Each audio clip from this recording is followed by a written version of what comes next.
Olá a todos. O estudo desse mês vai ser sobre grooming, aliciamento na internet. E quando eu pensei nesse tema, nós já temos aqui no canal um vídeo sobre os desafios virais, né? E como isso pode ser perigoso para os nossos jovens, principalmente.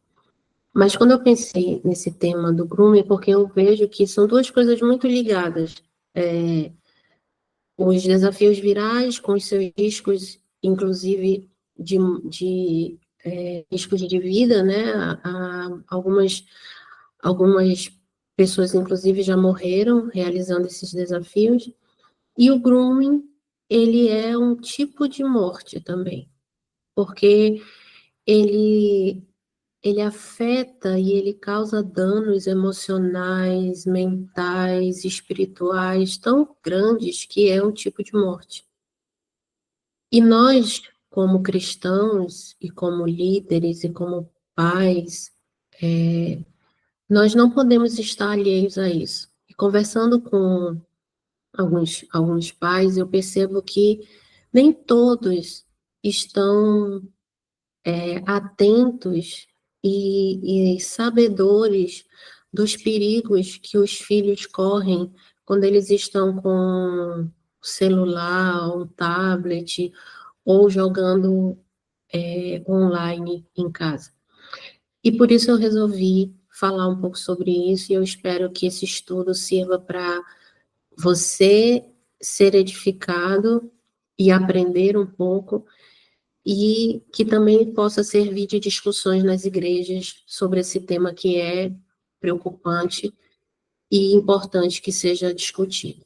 Bem, o que vem a ser o grooming? O grooming, ele é um processo no qual um adulto, ele estabelece uma relação com o menor, uma criança, um adolescente. E com que objetivo? Com o objetivo de abuso ou assédio sexual. E hoje em dia, ele é realizado pela internet, na maioria das vezes, né? Então, ele é realizado através, como eu disse, das redes sociais, dos jogos online, dos aplicativos de mensagem. Então, isso vem a ser o grooming. Ele vem do termo de inglês que significa preparar e aliciar. E qual é o objetivo dele, né? O objetivo dele é o assédio sexual, mas como? Reduzindo resistências, normalizando o contato íntimo e isolando a vítima de fontes de proteção. Por isso que quando a gente vê casos de grooming, de aliciamento, a gente pode se surpreender porque nós vemos o final, quando já foi concretizado o abuso. E aí nós nos perguntamos, mas por que essa criança, por que esse adolescente se permitiu, por que ele não falou para os pais, por que eles foram para esse encontro? Mas olha aqui, ele visa reduzir resistências, ele normaliza o contato íntimo. E a gente vai falar daqui a pouco sobre como é que isso é realizado, né?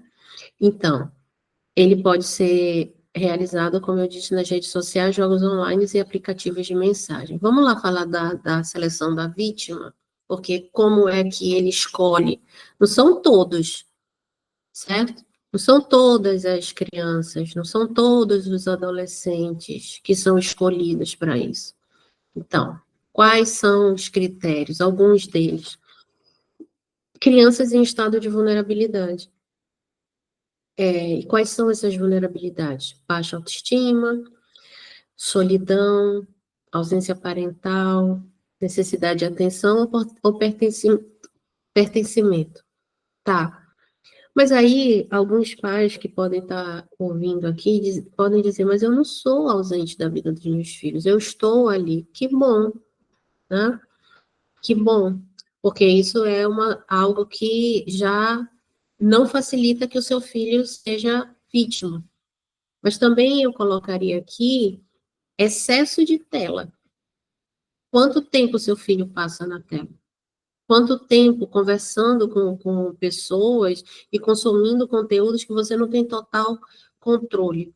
Aqui no canal a gente tem um vídeo que fala sobre o brain rot, que é sobre como que os conteúdos consumidos de maneira frequente pode estar danificando o desenvolvimento pré-frontal em crianças e adolescentes. Então, o tempo de tela também é importante, tá? E eu vejo que muitos pais têm dificuldade nessa regulação. Mas alguns trabalham muito, são pais amorosos, são pais cuidadosos, preocupados, mas trabalham muito, estão cansados.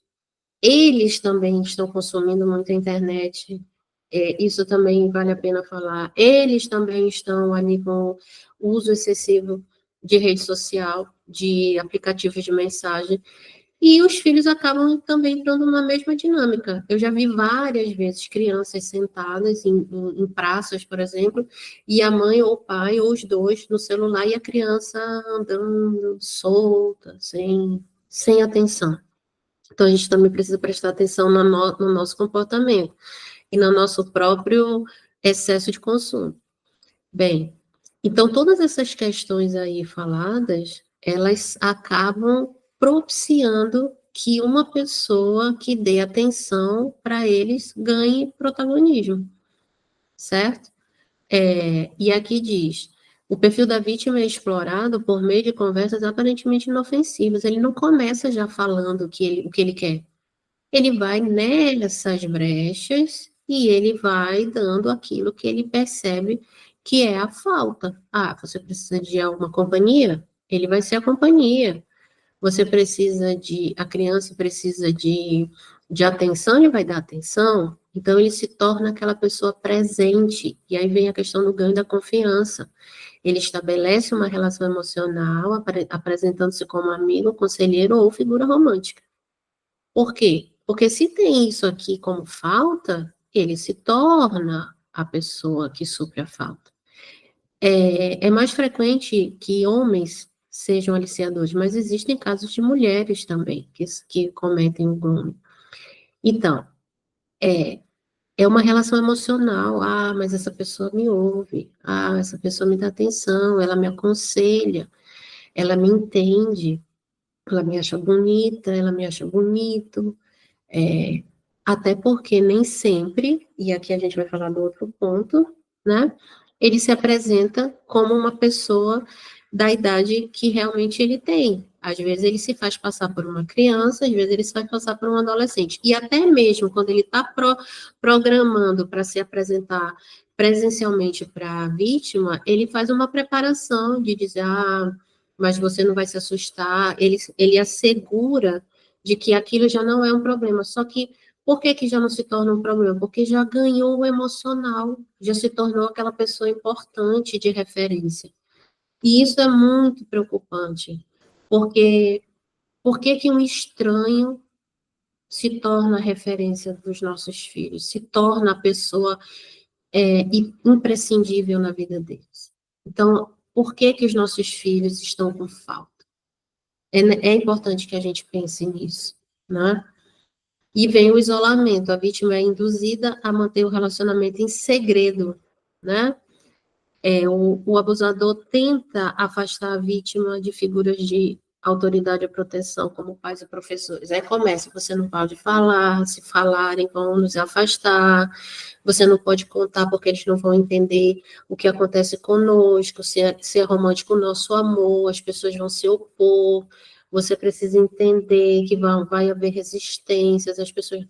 E tudo isso vai fazendo com que a vítima, ela até proteja esse abusador. Ela vai proteger, justamente por quê? Porque é uma pessoa já que se tornou importante.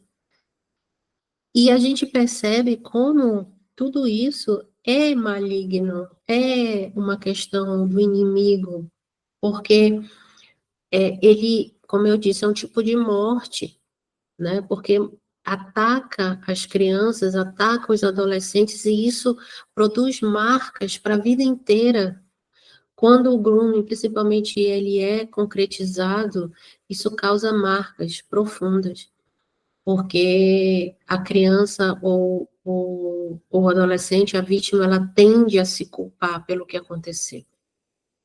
Bem, a quebra da barreira, inicia-se uma normalização do comportamento íntimo. como conversas sexualizadas, troca de imagens ou pedidos progressivos de interação física ou emocionalmente comprometedoras. O abusador usa técnicas de dessensibilização e coerção emocional. Por exemplo, dessensibilização, ele vai quebrando a resistência, como a gente já falou, né? Ele vai fazendo com que aquilo se crie uma atuação. Então, a princípio, o que era pedido e solicitado, aquilo que era visto a princípio como ruim, errado, com o passar do tempo, não. Pela dessensibilização, já não causa a mesma resposta emocional, já não causa a mesma estranheza ou o mesmo rechaço. Já começa a aceitar. E coerção emocional, você não me ama, chantagens, né? Ah, você não me ama, eu vou te deixar, então é melhor nós pararmos de falar, e etc. E como já há o vínculo, e como já há necessidade, não, eu não quero que você se afaste, não, por favor, a criança, a vítima se sente culpada, necessita da atenção e começa a ceder, né? Começa a fazer aquilo que está sendo solicitado.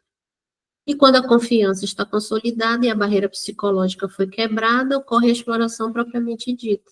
Então, por isso que quando a gente vê lá a consequência, a gente olha e diz, mas como? Por causa disso, porque é um processo. E onde nós estamos? É importante que nós, cristãos, pais, professores, onde nós estamos? Que nós não estamos nos dando conta desse processo. Às vezes a criança está lá dentro de casa e você pode achar que ela está segura. Ah, está em casa? Está no quarto? O que pode acontecer? Está aqui na sala, com o celular na mão. Mas esse é o problema, com o celular na mão. Ah, mas eu sei o que eles estão vendo. Mas se é, como eu disse, se o tempo de tela é exagerado, passa do que deveria ser, já é um problema. Eu já disse em vários vídeos aqui do canal que eu não sou favorável que criança tenha celular, nem adolescente tenha celular, dependendo da idade do adolescente. Por quê? Porque criança é muito daninho, é muito nocivo que uma criança tenha um smartphone e ela fique mesmo, mas são os amiguinhos, é só a família, é um mundo que entra ali. Hoje, nos aplicativos de mensagem, eu recebo mensagens do nada, às vezes, e eu tenho que estar bloqueando a pessoa. Imagina a criança que olha aquilo ali e sente curiosidade e começa a estabelecer uma conversa. Então, não é uma coisa simples. O melhor é, você não tem celular. E você não vai ver redes sociais. Agora, eu consigo fazer isso? Eu consigo reduzir meu tempo de tela? Eu consigo reduzir a minha necessidade de estar ali passando o dedo, vendo os conteúdos digitais? Bem, então, é necessário que a gente pense nisso, né? Os perigos psicológicos, as consequências do grooming podem ser devastadoras para a vítima quanto para a família. Eu falei disso, né? Identidade e autoestima, culpa, vergonha, confusão, minam o senso do valor próprio. Transtornos mentais, ansiedade, depressão, ideação suicida, transtorno de estresse pós-traumático, automutilação, dificuldades relacionais, desconfiança de figuras adultas, medo de intimidade, isolamento social. O grooming pode ser gradual e baseado em afeto simulado, gerando vínculo traumático, o que dificulta ainda mais que a vítima perceba o abuso ou denuncie o agressor. Por quê? Porque ela estabelece aquele vínculo que é entre a vítima e o abusador, onde ela protege, onde ela defende. Não, mas ele não é assim, não, você não está entendendo, o que ele fez não foi por mal, e às vezes até se culpa, não, fui eu que quis, fui eu que fiz, fui eu que permiti. Porque, como a gente vem falando, é uma quebra de resistência, é um ganho de confiança, mas é importante a gente prestar atenção nas palavras.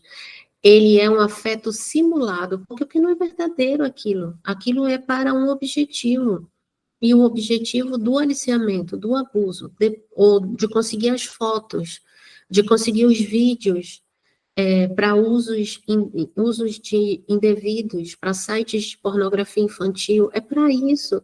E como que essa vítima, como essa criança e adolescente, eles ficam depois, com todas essas consequências que eu li ainda há pouco. Por isso que eu disse, é um tipo de morte, porque é como pegar uma plantinha que está ali se desenvolvendo e pegar uma pedra e pá! Eu não mato, mas eu dificulto muito o crescimento dela. Eu deixo marcas ali. E eu volto a falar, é importante que nós, adultos, cristãos e pais e responsáveis, estejamos atentos. E aí vem aqui ações psicológicas educacionais, né, que eu acho que é importante que seja feita uma boa educação sexual e emocional desde cedo. Nós cristãos, às vezes, tratamos o sexo como um tabu e não ensinamos as crianças, não falamos de sexo com os adolescentes, e isso é um erro, porque nós deveríamos falar desde cedo. O sexo foi criado pelo Senhor, e é bom, e é santo, e quando feito dentro da conformidade da vontade dele, é para ser prazeroso, para o desfrute, e é santo e abençoado por ele. E é essa perspectiva sexual que tem que ser passada para eles, não como uma coisa suja, pecaminosa, que nós falamos como se fosse algo que não deveria ser dito, porque isso gera curiosidade, culpa, e não é o que o Senhor quer, porque não foi assim que ele criou o sexo. Quem desvirtuou o sexo foi o diabo. Mas o Senhor não, porque tudo que ele fez foi bom. E toda a criação dele é perfeita e com propósito para o nosso bem. Nós temos um corpo com zonas erógenas e o nosso corpo e o sexo foi feito para o prazer. E quem nos fez assim foi ele, então isso é bom. Mas eu preciso saber como realizar e quando realizar, e isso tem que ser passado para os nossos jovens. O fortalecimento da autoestima, da assertividade, né? Que elas saibam que elas são amadas pelo Senhor, que elas sejam levadas ao encontro com o Senhor para a salvação, que elas saibam e tenham certezas que elas são amadas por Ele, que elas tenham certeza que elas são amadas pelos seus pais, que o Senhor Jesus é uma figura de proteção, que os pais são figuras de proteção, que eles são amados pela liderança da igreja, que eles são valorizados por todos os adultos que fazem parte da vida deles.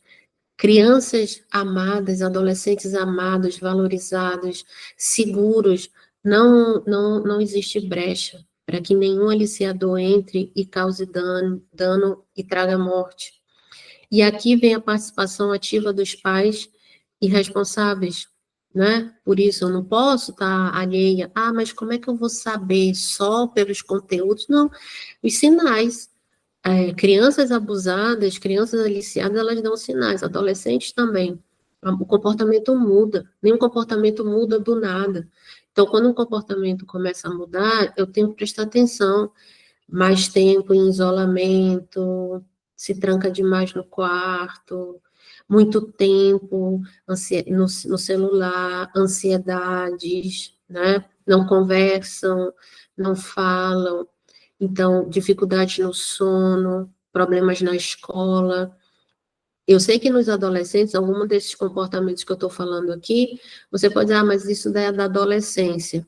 A adolescência não é algo difícil, não. Eu tenho que fazer um vídeo aqui sobre a adolescência, né? A gente tem uma ideia da adolescência muito negativa, mas não é assim. Normalmente eles diminuem comunicação, eu concordo, mas eu estou falando de um isolamento e de um afastamento dos pais muito brusco, muito onde eles não se deixam acessar nunca. E mesmo que isso não seja causa de aliciamento, é necessário entender por que isso está acontecendo. Ações de vigilância digital, supervisão do uso da internet, né? Aí vem os famosos controles parentais. Tem que ter. E tem que ter tempo. Não tem essa de 3, 4 horas. Eu, conversando com uma mãe, ela disse, depois que eu passei algumas orientações como essa para ela disse que foi falar para a filha de 9 anos que a filha precisava diminuir o uso de tela. E a filha disse, né, mãe, nós passamos muito tempo realmente no celular. E aí ela disse que ela já tinha percebido que ela também não estava sendo exemplo, e ela se surpreendeu com a fala da filha, o que a gente acha que criança não percebe. E criança percebe, absorve, tá com a anteninha ligada, muito mais do que a gente acha. Porque nós somos modelo e elas aprendem por modelagem. Então, aquilo que eu faço, elas reproduzem, mais até do que eu digo. Então, educação é digital, ensinar sobre privacidade online, riscos de compartilhar imagens, importância de não conversar com desconhecidos, informar sobre perfis falsos e identidade digital. E também, em casos de adolescentes que quase passaram por grooming, a questão, às vezes, de intervenções profissionais, né? Fazer uma terapia, eu sei que alguns cristãos também são muito resistentes a isso, mas se você consegue um bom terapeuta, existem bons terapeutas cristãos também, é importante, porque é necessário ter um profissional que ajude nessa elaboração e que a criança ou o adolescente, inclusive os pais, não se sintam culpados, porque eu sei que muitos pais se sentem culpados quando os filhos são vítimas disso, por acharem que foram negligentes ou não perceberam. E o mais importante, depender do Senhor, para proteção, orientação e, em caso de grooming, a restauração. A nossa luta não é contra carne nem sangue, por isso as armas da nossa milícia devem ser espirituais. O objetivo também desse vídeo é colocar para nós, como filhos de Deus, a pessoa do Senhor Jesus. Nós não podemos nos afastar da sua presença. E não podemos viver a nossa vida longe dele. Tudo vem dele. Tudo é por ele, para ele. Nós temos que estabelecer essa dependência. Não é somente quando, aquilo que eu não consigo, então o Senhor vem. Não, eu devo caminhar com ele todo o tempo. Eu devo, até naquilo, porque aquilo, quando eu digo que eu sei, eu meio que eu coloco ele de lado. Não, Senhor, aqui eu sei, não preciso. Né? Não, até naquilo que eu acho que eu sei, preciso dele. Então, que você coloque, traga o Senhor Jesus para a sua vida. Eu tenho um vídeo aqui no canal, que é uma entrevista com o pastor Gilberto Celeste, sobre a importância da família na evangelização das crianças, e que ele fala uma coisa muito, muito séria, que foi uma pesquisa que ele fez, que mostra que as famílias, a família dos cristãos, dos crentes, não fazem, as famílias não fazem mais culto doméstico. E que triste é isso, porque significa que não há mais tempo em família diante do Senhor. Então, nós perdemos oportunidades de passar de ensinar as novas gerações a se relacionarem com o Senhor. É tão maravilhoso estar na presença dele, é tão maravilhoso caminhar com ele. Ele é a melhor pessoa para você ter na sua vida e para você estar junto. E isso precisa ser passado para os nossos jovens. E você precisa ter isso claro, certo, firme na sua vida. É Ele. Ele é o único capaz de nos livrar das ações do maligno. Tem um versículo na Bíblia que diz: porque o Senhor é fiel e Ele nos fortalecerá e nos guardará do maligno. E que isso seja uma verdade na sua vida, e a minha oração é para que o Senhor proteja a sua casa, que o Senhor dê sabedoria para você, e que Ele proteja as nossas crianças e adolescentes de toda a cilada do inimigo, e que você possa ser fortalecido no amor do Senhor.